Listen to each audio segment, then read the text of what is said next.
अस्सलाम वालेकुम everyone, this is D4 exercise 6B question number 11 हम इसका कर रहे हैं आज। कहते हैं find the coordinates of the image 1 3। सबसे पहले तो ये वाली बात पढ़ें, ये क्या लिखा हुआ है। M is the reflection in the line y is equals to x, यानी कि एक M पॉइंट है, जो भी पॉइंट M लिया जाएगा पॉइंट, उसको रिफ्लेक्ट किया जाएगा इस लाइन के जरिए y is equals to x। पहले तो y is equals to x समझ लें, ये क्या होता है।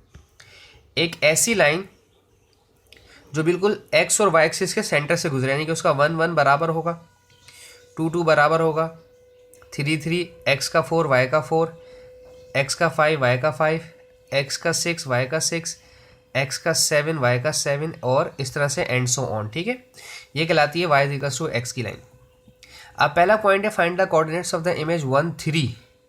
देखो भाई, x का 1 ये रहा और y का 3 ये रहा। ठीक है, तो यहाँ पर पॉइंट है 1 3। ठीक है, अब जब ये रिफ्लेक्ट होगा, अब मेरी बात समझ लें, जब भी लाइन रिफ्लेक्शन होती है y is equals to x में, तो भाइयों x वाला कोऑर्डिनेट बन जाता है y और y वाला कोऑर्डिनेट बन जाता है x।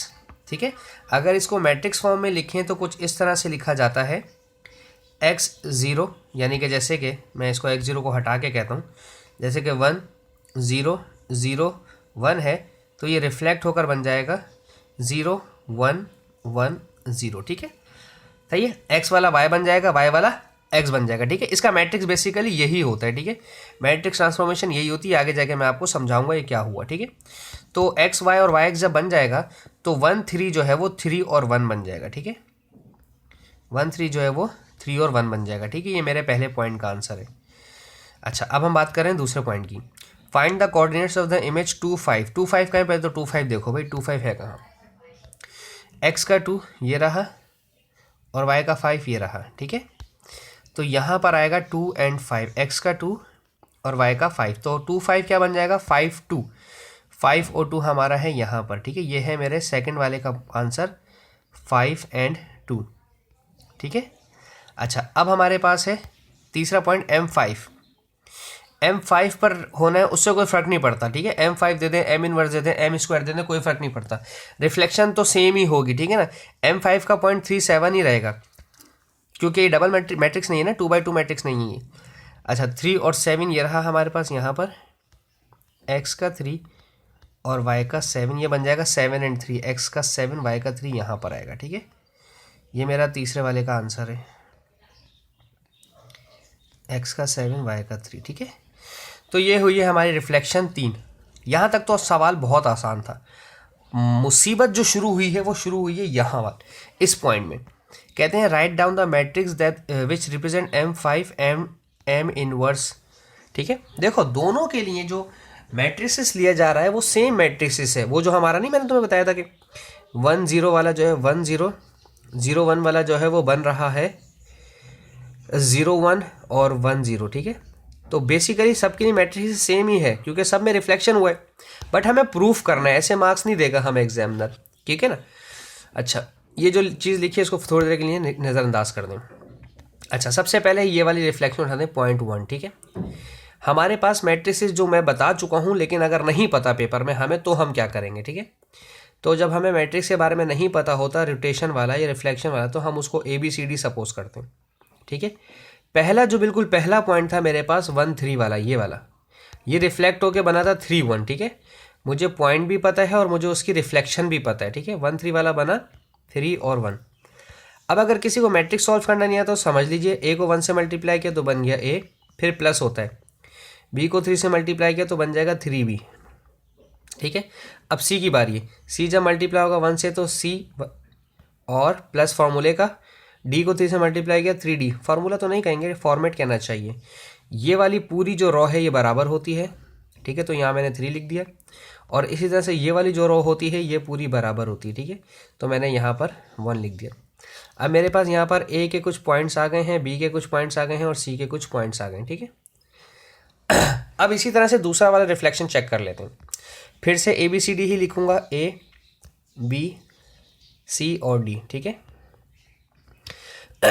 अब चाहो तो ये वाला पॉइंट ले लो और चाहो तो ये वाले पॉइंट ले लो, कोई फ़र्क नहीं पड़ता। ठीक है, इससे कोई फ़र्क नहीं पड़ता। मैं ये 2 5 वाले ले रहा हूँ, आप 3 7 वाले लेके देखिएगा, फिर देखिएगा क्या मज़ा आता है। देखें, 2 5 वाला जब आपने रिफ्लेक्ट किया तो ये बन जाएगा 5 एंड 2, ठीक है, सही है, क्योंकि x वाला y बन जाना है, y वाला x बन जाना है। अब इन दोनों मैट्रिक्स इक्वेशन को साइमल्टेनियसली सॉल्व कर लेते हैं, ठीक है। पहली इक्वेशन है a + 3b = 3, इसको लिखें यहाँ पर, मैंने इसको सॉल्व ही नहीं किया।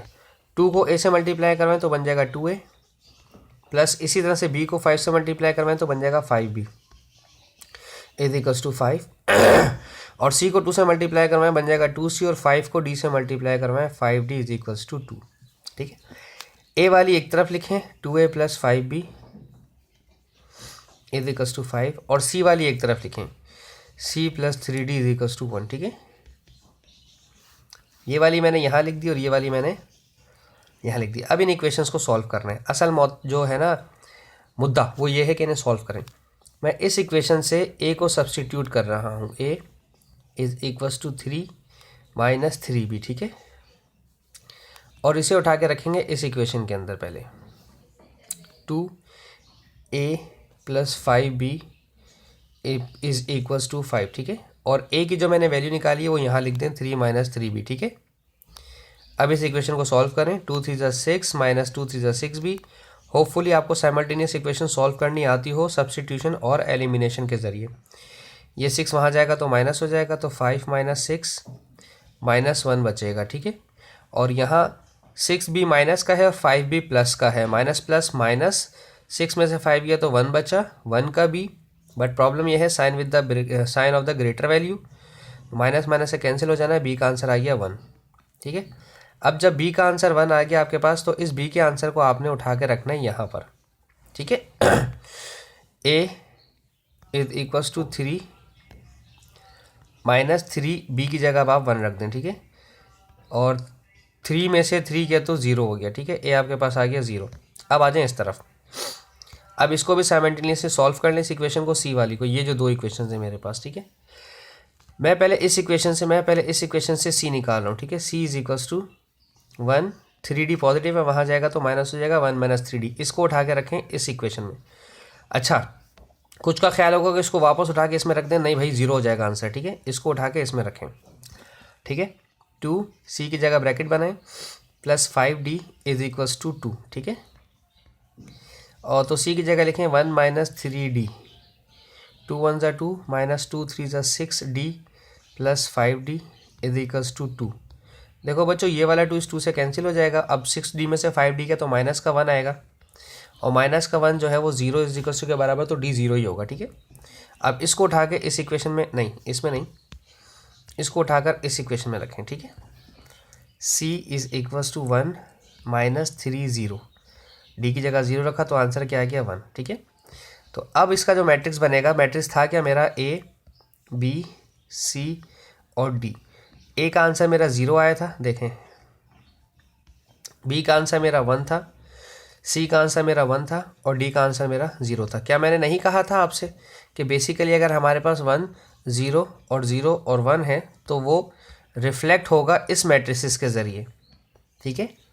x एंड y एक्सिस की वजह से रिफ्लेक्शन होता है हमारा, तभी हमारा x y और y हमारा x बन जाता है। तो जब भी कभी रिफ्लेक्शन वाला मैट्रिक्स आए तो याद रखिएगा, आप सॉल्व करने के बजाय सिर्फ ये बता दें, ठीक है। y = x लाइन के ऊपर जब रिफ्लेक्शन हो तो बस सीधा सीधा आपने ये मैट्रिक्स बताना है कि 0 1 1 0 हो गया है, ठीक है। इससे ज़्यादा इसमें कोई आपने मेहनत नहीं करनी, लेकिन अगर मार्क्स देखिएगा एग्जाम में, मार्क्स उसके ज़्यादा हो तो फिर सॉल्व कीजिएगा, वरना नहीं। होपफुली आपको समझ आया हो। Thank you so much for watching my channel. अल्लाह हाफिज़।